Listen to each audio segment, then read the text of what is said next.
Hi guys, I'm your average faggot Victor, and today we will be reviewing Tonka from the House of Commodity, which is being compared to Feve Delicious from the House of Christian Dior. So let's get started.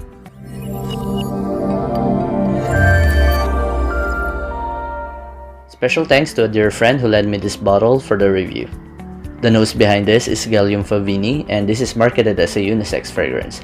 This was released last 2017, available for 100ml in eau de parfum concentration and priced between $65 to $83.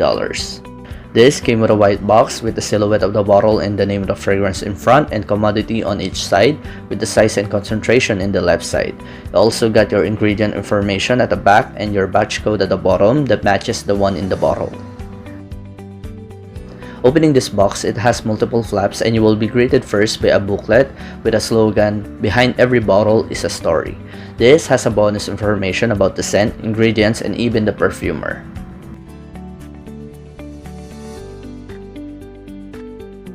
The bottle is a short cylindrical shape made in this frosted glass. You got a sticker in front with the name of the fragrance and the house, and also the size and concentration, which are a bit raised. There is also a commodity sticker at the back. The cap is made with a thin metal with a good plastic interior. This has a good weight behind it and it doesn't click into place, but it's a snug fit, and some of this bottle can be picked up from the cap and some don't, so be very mindful of this. The sprayer is just okay, it sprays out a straight burst.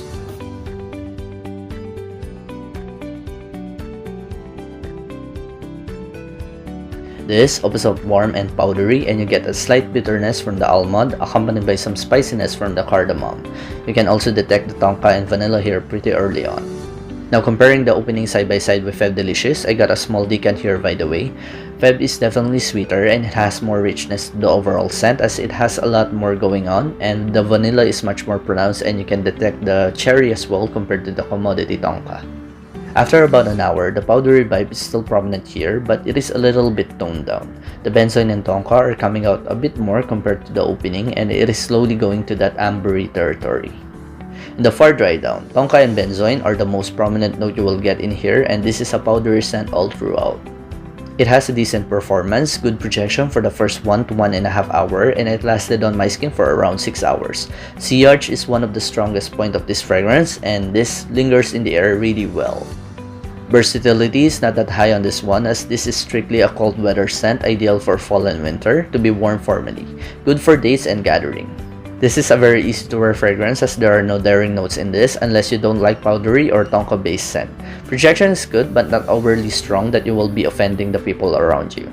Definitely a good gift idea. It has a basic presentation, but there are a lot of tiny details that were added in the package, and this is an easy to wear fragrance. However, I do suggest that you need to know the preference of the person you will be gifting this to, as there are people who don't like powdery based scent.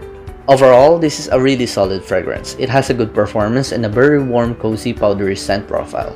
However, this might have some similarities to Feve Delicious. It is not a clone of it. Tonka is a bit linear compared to the sweeter Feve Delicious, which has more development from the opening to the dry down. That being said, this is still a great fragrance on its own and should not be dismissed for not being a spot-on clone of Feve Delicious. Please consider hitting the like button if you enjoyed the video and subscribe if you want to see more content like this. This has been your average faghead, signing off.